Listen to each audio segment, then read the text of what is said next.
નમસ્કાર, ખૂબ ખૂબ સ્વાગત છે। 8 વાગી ચૂક્યા છે, સમય થઈ ચૂક્યો છે સુપર પ્રાઇમ ટાઈમનો। અમે હાજર છીએ અમારી ટીમ સાથે। હું છું જગદીશ અને સુપર પ્રાઇમ ટાઈમનો સૌથી પહેલો મુદ્દો હજુ પણ આવશે મુશળધાર।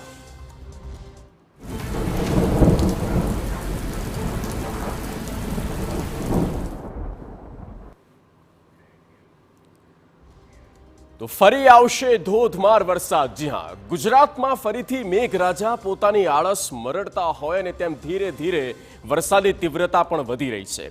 શનિવારે રાજ્યના અનેક વિસ્તારોમાં ભારે વરસાદ નોંધાયો હતો। આજે પણ હવામાન વિભાગની આગાહી પ્રમાણે અનેક વિસ્તારોમાં ભારે વરસાદ પડવાની વકી છે। ત્યારે ગુજરાતમાં આગામી સમયમાં કેવું હવામાન રહેશે અને કેવો ક્યાં વરસાદ થશે તે જોઈ લઈએ।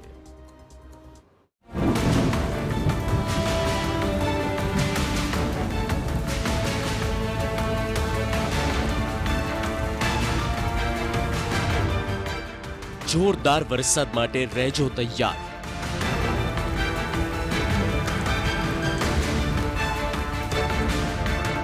7 દિવસ રહેશે ભારે વરસાદ।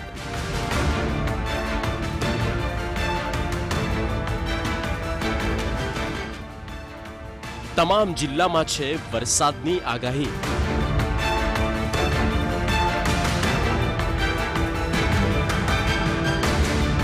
ચોમાસાના મધ્યે ગુજરાતમાં પ્રમાણમાં અડધો વરસાદ વરસી ચૂક્યો છે।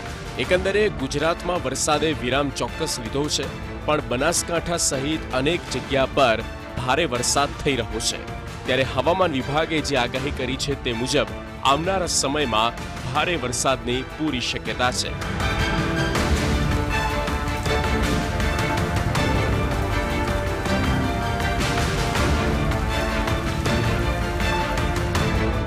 હવામાન વિભાગના વૈજ્ઞાનિક રામાશ્રય યાદવે શનિવારની આગાહીમાં જણાવ્યું હતું કે રાજસ્થાન પર જે ડિપ્રેશન બનેલું છે તેની અસરથી રાજ્યમાં ભારેથી અતિભારે વરસાદની શક્યતા વ્યક્ત કરવામાં આવી છે।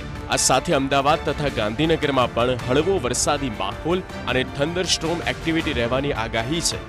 આ સાથે તેમણે જણાવ્યું છે કે 20મી જૂને એટલે આજે કચ્છ, મોરબી અને જામનગરમાં ભારે વરસાદની શક્યતાઓ છે।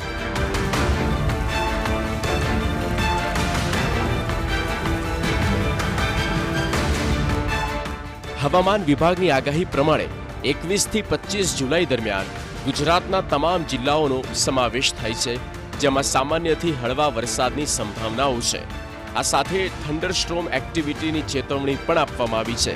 આ દરમિયાન અમદાવાદ તથા ગાંધીનગરમાં વરસાદ રહેવાની શક્યતાઓ હવામાન વિભાગના નકશામાં વ્યક્ત કરવામાં આવી છે।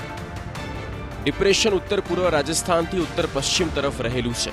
આ સિસ્ટમની અસરથી ગુજરાતમાં ભારેથી અતિભારે વરસાદની સંભાવનાઓ છે, જ્યારે 20મી તારીખે રાજ્યમાં ભારે વરસાદની શક્યતા વ્યક્ત કરવામાં આવી છે। 23મી જુલાઈ માટે રાજ્યના તમામ દરિયાકાંઠાના માછીમારોને ચેતવણી આપવામાં આવી છે, જે દરમિયાન પવનની ગતિ 40 થી 50 કિલોમીટરની રહેવાની સંભાવના છે। આ સાથે ઝટકાનો પવન 60 કિલોમીટર પ્રતિ કલાકની ઝડપે ફૂંકાઈ શકે છે। અંબાલાલ પટેલની આગાહી મુજબ આવનાર 7 દિવસ ગુજરાત માટે મહત્વપૂર્ણ રહેશે। 23 તારીખે બંગાળના ઉપસાગરમાં વેલમાર્ક લો પ્રેશર બનશે, જેના કારણે બંગાળના ઉપસાગરનું વહન છત્તીસગઢ થઈને પૂર્વ મધ્યપ્રદેશમાં પહોંચતા પૂર્વ ગુજરાતમાં ભારેથી અતિભારે વરસાદ થશે। કારણે મહેસાણાના ભાગોમાં પણ ભારેથી અતિભારે વરસાદ થવાની શક્યતા રહેશે। પાટણના ભાગમાં પણ વરસાદ થવાની શક્યતા રહેશે। કચ્છના ભાગોમાં પણ વરસાદ થવાની શક્યતા રહેશે। રાજકોટના ભાગોમાં પણ તારીખ લગભગ 28 તારીખની આસપાસથી ભારે વરસાદ થવાની શક્યતા રહેશે।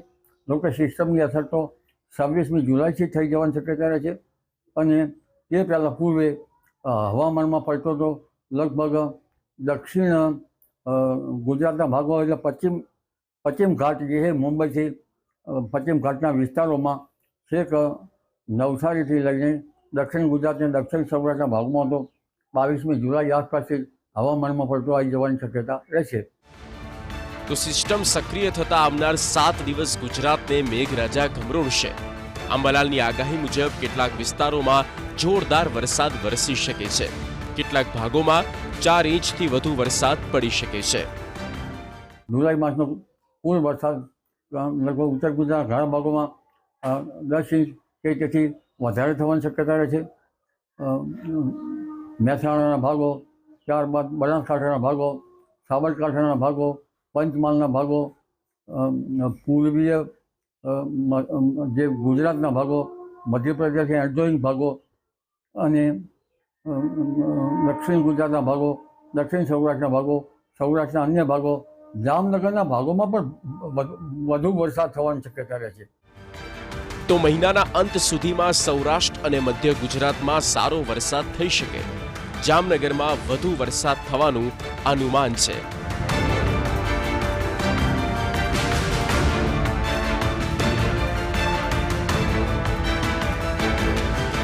તોત્તેર તાલુકામાં નોંધપાત્ર વરસાદ. સવારથી અત્યાર સુધી 73 તાલુકામાં વરસાદ નોંધાયો, જેમાં સૌથી વધુ જામનગરના જોડિયામાં 2.68 ઇંચ વરસાદ થયો છે. જૂનાગઢના માંગરોળમાં 1.5 ઇંચ વરસાદ નોંધાયો છે. મોરબીના ટંકારામાં 1.06 ઇંચ વરસાદ ખાબક્યો છે.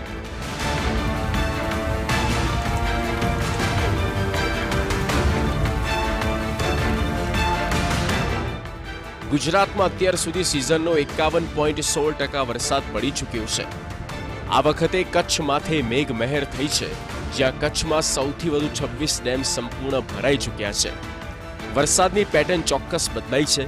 બનાસકાંઠાથી લઈને કચ્છ સુધી નોંધપાત્ર વરસાદ થઈ રહ્યો છે, ત્યારે હજુ આવનાર 3 દિવસ તો ભારે વરસાદ રહેશે. Bureau report, TV9.